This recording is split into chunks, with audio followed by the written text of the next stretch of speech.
Health plus programme में आप सबका स्वागत है। आज हम आपकी मुलाकात करवाने जा रहे हैं डॉक्टर वीरेंद्र धनखड़ जी के साथ, जो कि DNB सीनियर कंसल्टेंट यूरोलॉजिस्ट हैं। डॉक्टर वीरेंद्र अपोलो हॉस्पिटल और मायो हॉस्पिटल में अपनी सेवाएं दे रहे हैं। वह एक अनुभवी डॉक्टर हैं, जिनके पास काफी लंबा अनुभव है। अगर आपको फ्रीक्वेंट यूरिनेशन की प्रॉब्लम है, आपको उसकी तकलीफ है, यदि आप urgency of urination, frequent urination, nighttime urination, terminal dribbling, urinary leakage, pus in urine, pain during urination, burning urination, blood urine आदि की समस्याओं से जूझ रहे हैं तो आप डॉक्टर वीरेंद्र धनखड़ जी के साथ संपर्क करें। आपकी हर समस्या का समाधान इनके पास है। डॉक्टर वीरेंद्र धनखड़ जी ने यूरोलॉजी के संबंधित हर प्रकार की बीमारी के बारे में हमें विस्तृत जानकारी दी। आइए करते हैं बातचीत डॉक्टर वीरेंद्र धनखड़ जी के साथ। दर्शकों, हेल्थ प्लस प्रोग्राम में आपका स्वागत है। आज हम आपको बनाने जा रहे हैं डॉक्टर धनखड़ जी के साथ, जो पिछले लंबे समय से एज ए यूरोलॉजिस्ट अपनी सेवाएं दे रहे हैं मोहाली में। डॉक्टर साहब, आपका स्वागत है हमारे स्पेशल शो में। धन्यवाद जी। डॉक्टर साहब, आज हम जिस टॉपिक पर बात करने जा रहे हैं, जिसका बहुत बड़ा एक आज चैलेंज बन चुका है, वो है मेल इनफर्टिलिटी। और उसके लिए लोग क्वालिफाइड डॉक्टर से भी नहीं मिलते। जल्दी वो अपने इलाज जो है वो ऑन एड्स देखते हैं और नीम हकीम के चक्कर में फंस जाते हैं। क्या कहना चाहेंगे कि ये कोई जिस तरीके से यूरोलॉजिस्ट और बहुत से आपने केस सॉल्व किया, क्या कहना चाहेंगे? देखो जी, मेल इनफर्टिलिटी क्या होती है? जो निसंतान नहीं होती कपल को, जिसका कारण मेल होता है, उसको कहते हैं मेल इनफर्टिलिटी। ये मेल इनफर्टिलिटी आजकल इंक्रीज हो गई है क्योंकि हमारा लाइफस्टाइल वैसा हो गया है। लेट मैरिजेस हो गए हैं, मोटापा आ गया है, drinking habits, smoking habits, drugs की वो वजह से, ये सारे कारण के वजह से इनफर्टिलिटी केसेस राइज हो गए हैं। अगर हम 100 कपल की बात करें जिसमें 100 कपल में बच्चा नहीं हुआ, उसमें से 1/3 कारण होता है मेल में, 1/3 कारण होता है फीमेल में, और 1/3 कारण का दोनों में हो सकता है या कोई कारण नहीं हो सकता। सो इक्वल रिस्पॉन्सिबिलिटी है मेल एंड फीमेल दोनों की, सेम परसेंटेज में है कि अगर कपल को बच्चा ना हो तो दोनों ही इक्वली रिस्पॉन्सिबल है। तो जो मेल इनफर्टिलिटी को कब उन्हें क्या करना चाहिए? अगर एक कपल 1 साल तक रेगुलर मुलाकात करते हैं एंड हेल्दी मैरिज लाइफ जीते हैं, उसके बाद भी बच्चा ना होता है, तो मेल को अपना सीमन एनालिसिस करा लेना चाहिए, ताकि उससे पता चल जाए उसका नॉर्मल है कि नहीं है। क्योंकि मेल का एक सिंपल सीमन एनालिसिस टेस्ट हमें बता देता है कि मेल में कोई प्रॉब्लम है कि नहीं है। दूसरा, अगर वाइफ की एज 35 प्लस है, कपल लेट मैरिज हुआ है, तो 6 महीने के रेगुलर मुलाकात करने के बाद भी बच्चा ना होता हो, तो फिर 6 महीने बाद मेल ने अपना सीमन एनालिसिस करा लेना चाहिए। ये इतना बड़ा कारण बन चुका है मेल इनफर्टिलिटी का कि WHO, जो हमारा वर्ल्ड हेल्थ ऑर्गेनाइजेशन है, ये normal parameters of semen analysis बताता है। कुछ टाइम पहले ये 40 मिलियन के ऊपर सीमन पर ml में हो, स्पर्म सीमन में, तो वो नॉर्मल माना जाता था। धीरे धीरे घटा के फिर 30 मिलियन किया, फिर 20 मिलियन किया, आज के दिन वो 15 मिलियन पर ml अगर आपका सीमन है, स्पर्म है सीमन में, तो वो नॉर्मल माना जाता है। ये WHO क्यों घटाते जा रहा है? अगर WHO 40 मिलियन पे रखे तो मेरे ख्याल से वर्ल्ड में मैक्सिमम लोग इनफर्टाइल कहलाएंगे। तो ये अंदाजा इससे लगा सकते हो कितनी बड़ी प्रॉब्लम है कि वर्ल्ड हेल्थ ऑर्गेनाइजेशन को अपना सीमन पैरामीटर्स की नॉर्मल रेंज को डिक्रीज करते जाना पड़ता। जैसे आज का युग है, क्या कहना चाहेंगे कि इनफर्टिलिटी और इरेक्शन ये एक ही चीज़ है, या जिन लोगों को थोड़ा सा लगता है सेक्स में टाइम कम लगता है, जिनको वो भी अपने आप को सोचने लग जाते हैं कि हम लोग थोड़ा कमज़ोर हो गए हैं, क्या कहना चाहेंगे कि ये दोनों चीज़ें अलग अलग हैं, इसमें स्पर्म से कुछ लेना देना नहीं? देखो, इरेक्टाइल डिसफंक्शन, इरेक्शन एक अलग प्रोसेस है, सीमन इजैकुलेशन एक अलग प्रोसेस है। अगर इरेक्शन नहीं होगी तो नेचुरली सीमन इजैकुलेट नहीं होगा, तो इनफर्टिलिटी का एक कारण बन सकता है, बट इनफर्टिलिटी इरेक्शन का ना होने का कारण नहीं बन सकता। सो इरेक्शन नहीं होता तो उसका ट्रीटमेंट करके मेडिसिन से या और कोई रीजन से उसको दूर किया जा सकता है। वो इरेक्शन नहीं होगा तो इनफर्टाइल कपल जरूर होएगा, क्योंकि उसका सीमन ही नहीं निकलेगा। सो एक होता है इरेक्शन, एक होता है इजैकुलेशन। इजैकुलेशन में 2 तरह की प्रॉब्लम आ सकती है। एक रेट्रोग्रेड इजैकुलेशन, एक एन इजैकुलेशन। रेट्रोग्रेड इजैकुलेशन का मतलब ये उल्टा जाना, रेट्रो, पीछे जाना। तो नॉर्मली हमारा सीमन जो है उसमें स्पर्म्स होते हैं और फ्लूइड्स होते हैं। तो टेस्टिस में स्पर्म बनता है, एपिडिड्मिस में मैच्योर होता है, और वास एक ट्यूब होती है, उसके जरिए सेमिनल वेसिकल में स्पर्म आता है, और फिर सेमिनल वेसिकल में वॉल्यूम बन के वो इजैकुलेटेड डक्ट से बाहर आके यूरेथ्रा के थ्रू, पाइप के थ्रू बाहर आता है। ये नॉर्मल इजैकुलेशन का प्रोसेस है। किसी कारणवश ये सीधा ना आके पीछे चला जाता है यूरिन ब्लैडर में, तो उसको रेट्रोग्रेड इजैकुलेशन कहते हैं। एक कंडीशन होती है एन इजैकुलेशन में, इसमें सीमन बाहर ही नहीं आता, पीछे भी नहीं जाता, उसको कहते हैं हम एन इजैकुलेशन। तो इन दोनों को डिफरेंस कैसे करें? सेक्स करने के बाद या मास्टरबेशन करने के बाद आप यूरिन टेस्ट कराएं। अगर यूरिन में स्पर्म्स के कीटाणु है, स्पर्मेटोजोआ है, तो इसका मतलब ये रेट्रोग्रेड इजैकुलेशन है। नहीं है तो ये एन इजैकुलेशन है।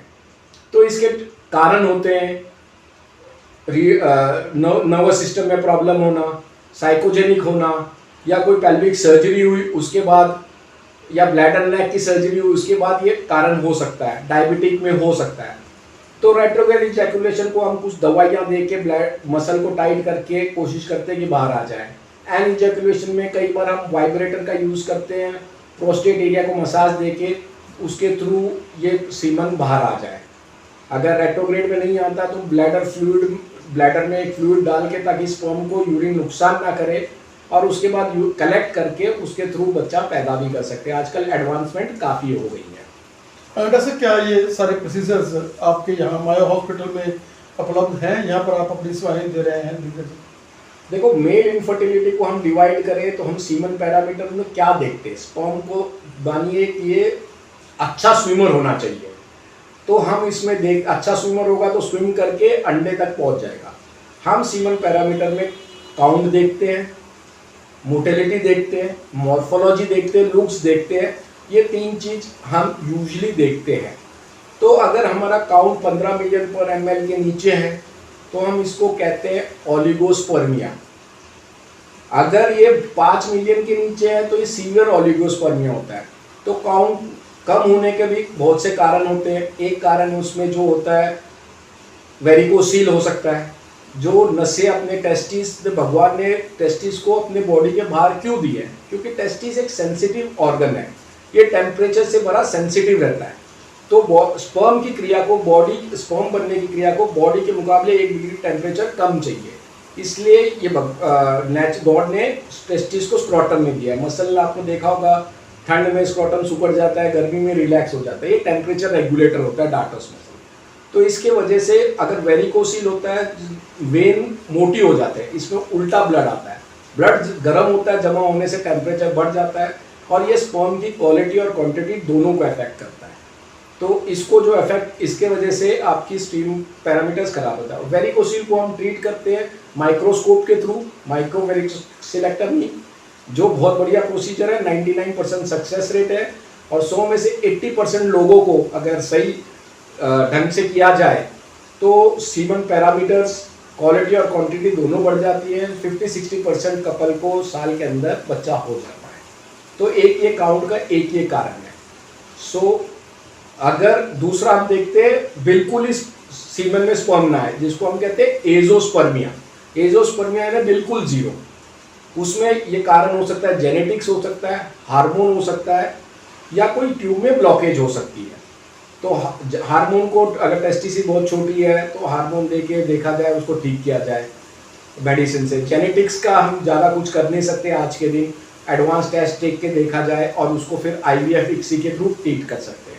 अगर ट्यूब में ब्लॉकेज है तो ये दो, या तो वासेक्टमी, उसकी ट्यूब की सर्जरी हुई हो उसके वजह से ब्लॉकेज है, या इन्फेक्शन होकर टेस्टिस और एपिडिडिमिस के जंक्शन पे जहाँ ट्यूब होती है वहाँ ब्लॉक हो सकता है, या जो पेशाब की नली में स्पर्म का मुंह है वो ब्लॉक हो सकता है, जिसको कहते हैं इजैकुलेटर ऑब्स्ट्रक्शन, और या एपिडिडिमिस जंक्शन पे ऑब्स्ट्रक्शन। इनको हम इनको कैसे पता करें? अगर आपकी सीमन में स्पर्म नहीं है और सीमन वॉल्यूम 1 ml से नीचे है, लो वॉल्यूम्स जिसको कहते हैं सीमन एनालिसिस, तो उसमें ये इजैकुलेटरी डक्ट में ऑब्स्ट्रक्शन हो सकता है। अल्ट्रासाउंड हम ट्रांसरेक्टल करा के सेमिनल वेसिकल को देखते हैं, वो बड़ा हुआ होता है, तो ये सजेस्ट करता है इजैकुलेट ऑब्स्ट्रक्शन से, और इसको हम दूरबीन से मुंह को खोल के बड़ा कर सकते हैं और इसके बाद सीमेन में स्पर्म आना शुरू हो जाते हैं। दूसरा, अगर ये ब्लॉकेज नहीं है एंड फिर भी स्पर्म नहीं आ रहे सीमेन में, और हम फिर टेस्टिस को फील करते हैं, अगर टेस्टिस नॉर्मल है,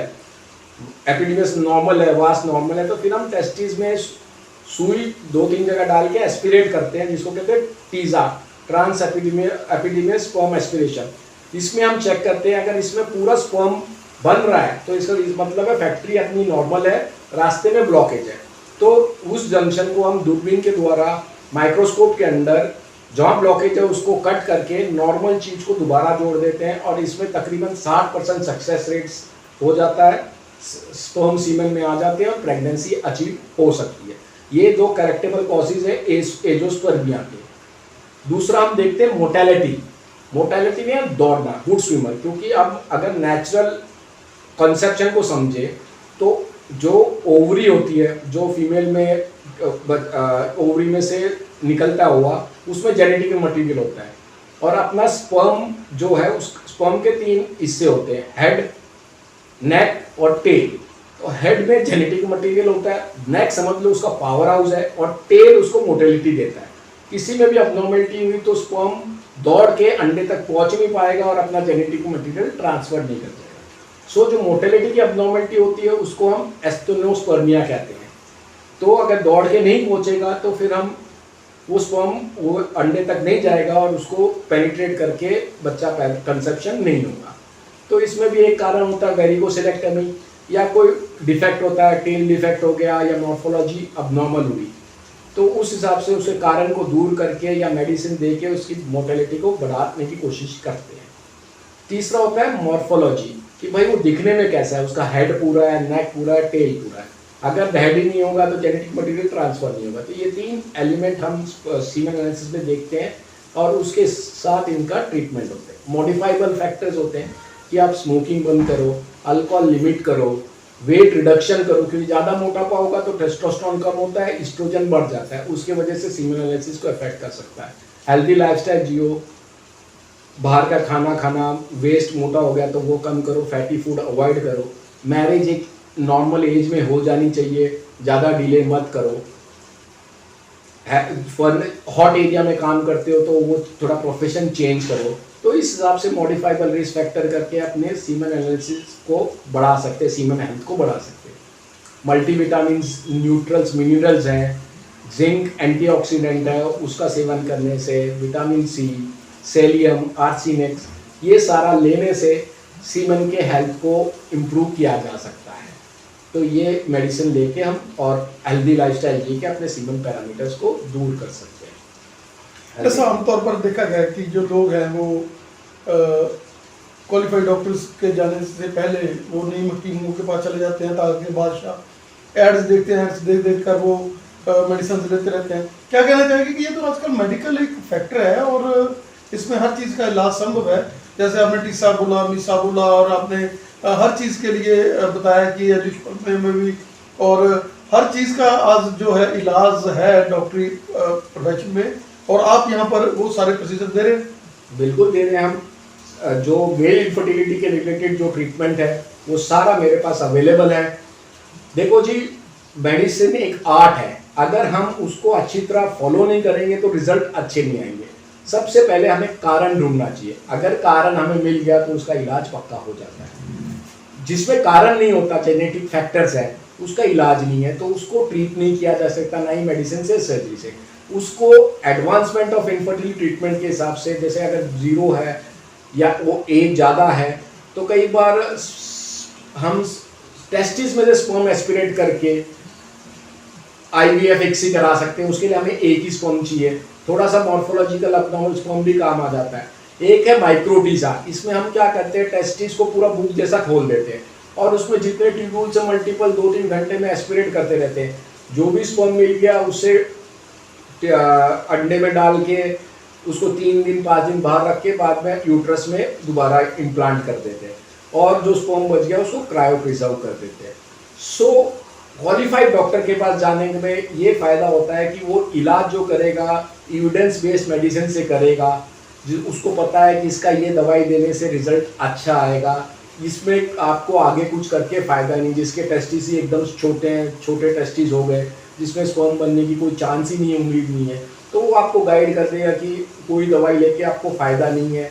आप डोनर के साथ स्पर्म लेके अपना, जैसे ब्लड बैंक से हम ब्लड लेते हैं, ऐसे डोनर बैंक होते हैं जिससे आप सीमन लेके आईयूआई करा सकते हैं। इसमें क्या, स्पर्म को वॉश करके पिपेट के थ्रू हम यूट्रस में डाल देते हैं ताकि वो जाके वो कर ले, इसको आईयूआई कहते हैं। जब अगर 10 से 15 मिलियन के बीच स्पर्म हो तो उसका भी यूज़ कर सकते हैं, नहीं तो डोनर यूज़ करके आईयूआई। ये सिंपल प्रोसीजर है, कम कॉस्टली प्रोसीजर है, नेचुरल की जैसे ही प्रेगनेंसी होती है। आईयूआई आईवीएफ इक्सी में हम बाहर प्रेगनेंसी करा के बाद में अंदर डालते हैं 3 दिन 5 दिन बाद। सो ये फ़र्क है आईवीएफ इसमें।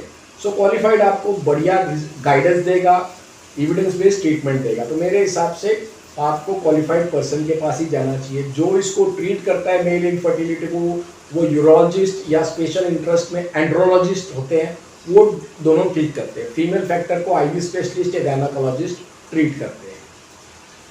जैसा मैस्टरबेशन, जिसके लिए आज क्योंकि मैरिज एज लेट हो रही हैं और मैस्टरबेशन का जो है बहुत बच्चे जो हैं 12-13 साल से ही करना शुरू कर देते हैं, क्या मैस्टरबेशन भी आगे जाकर कोई ना कोई एंटी फैक्टर डाल सकता है इन चीज़ों में, फर्टिलिटी में?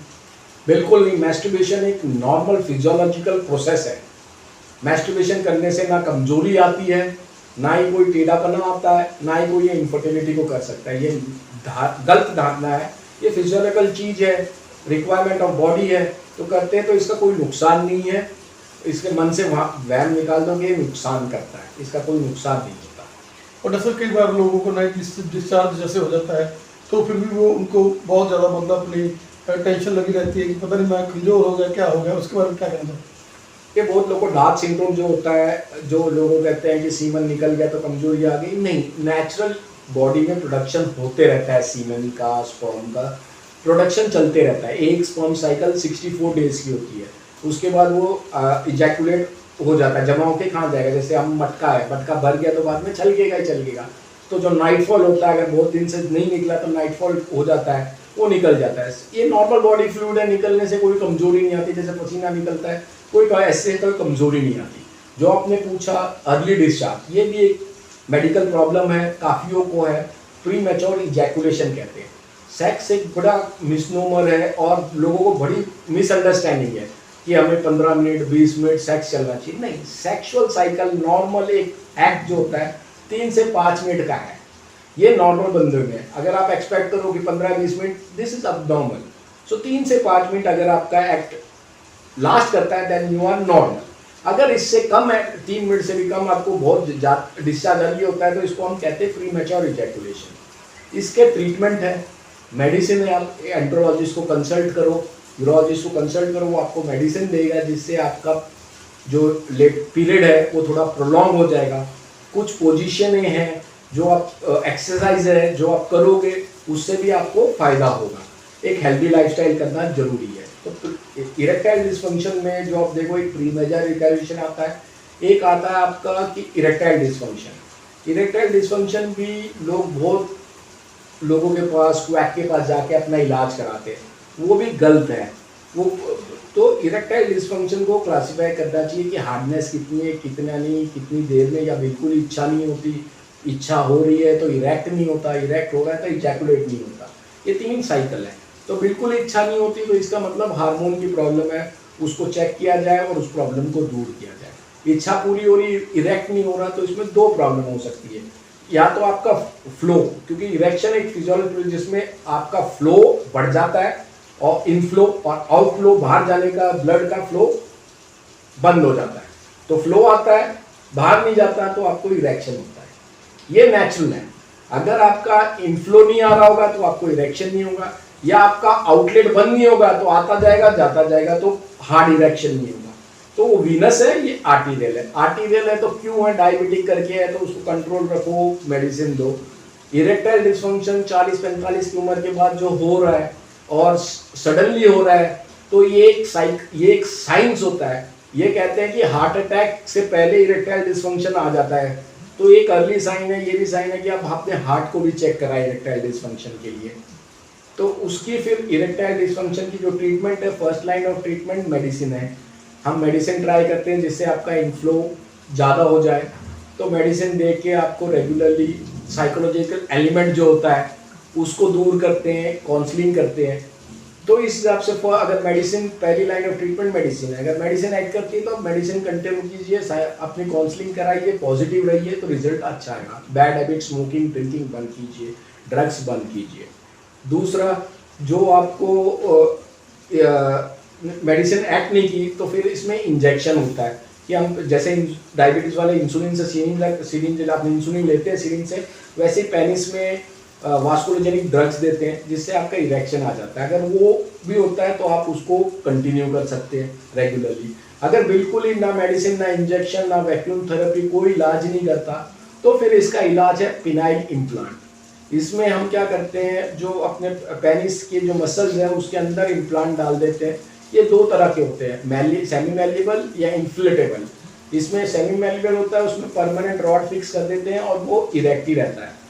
जो इन्फ्लेटेबल है उसमें एक बटन होता है, जो दबाते हो तो फ्लूइड जाता है पेनिस वाले के अंदर और वो रॉड हार्ड हो जाती है और आपको इरेक्शन हो जाता है। जब आपका काम हो जाता है तो वापस आप बटन दबाइए, फ्लूइड वापस आ जाता है और नॉर्मल नेचुरल इरेक्शन को मिमिक करता है। सो ये दो टेक्निक्स हैं जिससे हम ट्रीट कर सकते हैं इम्पोर्टेंस को, इरेक्टाइल डिसफंक्शन को। डॉक्टर साहब, ये इंस्टीट्यूशन बड़ा लंबा डाटा है आपका। हम आपसे जानना चाहेंगे कि आप यूरोलॉजिस्ट सेवाएं दे रहे हैं, मेल इनफर्टिलिटी के बारे में आपने हमारे दर्शकों को अवेयर किया। इसके साथ साथ और क्या क्या चीज़ें हैं, जैसे आजकल हम बात करें दूधों की बात करें, उसके लिए भी आपने बहुत ही सिंपल प्रोसीजर्स के साथ और ज़्यादा टंका टिल्ले से करने से आपने उसके लिए भी बहुत सारे जो है प्रोसीजर्स आजकल कर रहे हैं आप। और क्या क्या यहाँ सेवाएं आप दे रहे हैं? देखो, जो उम्र के हिसाब से गदूद बढ़ता है वो गदूद बढ़ने से प्रॉब्लम करता है। तो इसकी क्या सिम्टम होते हैं? पेशाब की दिक्कत होती है, जैसे पेशाब जोर लगा के आना, टाइम ज़्यादा लगना, पूरा खाली ना होना, रुक रुक के आना। ये सारी प्रॉब्लम अगर 50 के बाद बोले या 60 के बाद बोले तो ये गदूद की वजह से हो सकती है और कोई कारण ना हो तो इसका भी अल्ट्रासाउंड में लिख दिया 80 ग्राम का प्रोस्टेट है, आप ऑपरेशन करा लो, गदूद बढ़ गया। नहीं, अगर आपको साइज ऑफ प्रोस्टेट आपका ट्रीटमेंट डिसाइड नहीं करता, सिम्टम जो है आपको तकलीफ है वो डिसाइड करता है। अगर आपको तकलीफ है और प्रोस्टेट 20 ग्राम का भी है तो भी आपको सर्जरी लग सकती है, और 200 ग्राम का प्रोस्टेट आपको कोई तकलीफ नहीं है तो आपको उसका ट्रीटमेंट कराने की जरूरत नहीं है। तो इट इज़ नॉट अल्ट्रासाउंड पे साइज को आपको ट्रीट कराना है, इससे तकलीफ को ट्रीट करना है। इसमें भी पहला लाइन ऑफ ट्रीटमेंट, आजकल दवाइयाँ अच्छी आ गई है तो first line of treatment medicine ही है। जब तक आपको मेडिसिन असर, ये क्वालिटी ऑफ लाइफ डिजीज है, उम्र के हिसाब से जो गदूद बढ़ना, ये क्वालिटी को अफेक्ट करता है, आपकी लाइफ एक्सपेक्टेंसी को नहीं अफेक्ट करता। अगर आप पेशाब से की परेशानी से तकलीफ ज़्यादा है, परेशान हो, दवाइयों से भी असर नहीं हो रहा, तब आपको ऑपरेशन कराना चाहिए। या 3-4 कंडीशंस होती है कि ब्लैडर में स्टोन हो गया, ब्लैडर में एक आउटपोचिंग बढ़ गई, बार बार इन्फेक्शन हो रहा है, या किडनी में सूजन आ गई, क्रिएटिन बढ़ गया, तो ये एक कारण है जिसमें आपको मेडिसिन का रोल नहीं होता, आपको डायरेक्ट सर्जरी करते हैं। सर्जरी आजकल एंडोस्कोपिक दूरबीन द्वारा हो गई है। इसमें 3 तरह की टेक्निक सर्जरी में है। जो एक होता है जिसमें हम दूरबीन से निकालते हैं, जिसको TURP बोलते हैं, उसमें हम करंट यूज़ करते हैं इलेक्ट्रिकल। दूसरा होता है बाइपोलर, इसमें हम बाइपोलर करंट यूज़ करते हैं इलेक्ट्रिकल का, जो ज़्यादा बेटर होता है। और तीसरी है लेज़र। सो आज के दिन जो बेस्ट टेक्निक है वो है लेज़र। इसमें हम क्या करते हैं, इसमें इन्यूक्लेशन ऑफ प्रोस्टेट करते हैं। इन्यूक्लेशन माने पूरा का पूरा प्रोस्टेट निकालते हैं, जैसे पहले ओपन सर्जरी में करते थे वैसे ही आज दूरबीन से करते हैं। प्रोस्टेट को संतरे के माफिक समझो, जो अंदर की जो पल्प हम खाते हैं वो है उम्र के हिसाब से गदूद बढ़ना, जो छिलका है उसमें आमतौर पर कैंसर डेवलप होता है, और बीच में जो पल्प के बीच में जगह है वो पेशाब की नली। तो हम TURP में छोटा छोटा एक एक फाड़ी निकालते रहते हैं, और जो लेज़र में हम करते हैं छिलके के बाहर से जाते हैं और पूरा का पूरा निकाल देते हैं, तो रास्ता बड़ा हो जाता है। इसमें ब्लीडिंग नहीं होती, इसकी लास्ट ज़्यादा करता है लेज़र का, और रिजल्ट अच्छा होता है, पेशेंट की क्वालिटी अच्छी होती है। सो आज के दिन जो ऑपरेशन कराना चाहिए वो लेज़र इन्यूक्लेशन और प्रोस्टेट कराना चाहिए, बड़ा ग्लैंड है तो। इसमें हम 200-250 ग्लैंड का बड़ा ग्लैंड भी कर सकते हैं, जो कि नॉर्मल टीयूआरपी में 100 ग्राम का ग्लैंड, 125 ग्राम का ग्लैंड ही कर सकते हैं। सो ये लेज़र 2 तरह के हैं, होल्वियम लेज़र एंड थूलियम लेज़र। जो ये दोनों लेज़र से काम होता है। थूलियम लेज़र जो है वो थोड़ा सा ब्लीडिंग और भी कम करता है। जो पेशेंट पेसमेकर पे है या जिनका अभी इमीडिएटली ऑपरेशन हुआ है, उनका हम ब्लड थिनर स्टॉप नहीं कर सकते, जरूरी है, तो उस सिनेरियो में थूलियम लेज़र से हम इसको प्रोस्टेट को जैसे बैंगन को भूनते हैं वैसे भून के जला देते हैं, तो ब्लीडिंग बिल्कुल नहीं होती, आपको ब्लड थिनर स्टॉप करने की जरूरत नहीं होती। So laser prostate is the best treatment. एक तरीका और है जो पेशेंट बिल्कुल ही अनफिट है सर्जरी के लिए, उसको हम कहते हैं प्रोस्टेटिक आर्टरी एम्बोलाइजेशन। इसमें जैसे हार्ट की एंजियोग्राफी करते हैं वैसे हम प्रोस्टेट की एंजियोग्राफी करके जो प्रोस्टेट की ब्लड सप्लाई होती है उसमें ब्लड वेसल में हम छल्ले डाल देते हैं और वो ब्लॉक कर देते हैं, और उसके वजह से प्रोस्टेट का साइज श्रिंक हो जाता है और सिम्टम्स में रिलीफ हो जाता है। ये प्रोस्टेटिक आर्टरी एम्बोलाइजेशन है, जो आज के दिन ये एक्सपेरिमेंटल है, स्टेज पे है, इसके रिजल्ट डाटा आ रहे हैं, बट जो पेशेंट अनफिट है उनके लिए ये ट्रीटमेंट करना अच्छा है, रिजल्ट प्रॉमिसिंग आ रहे हैं।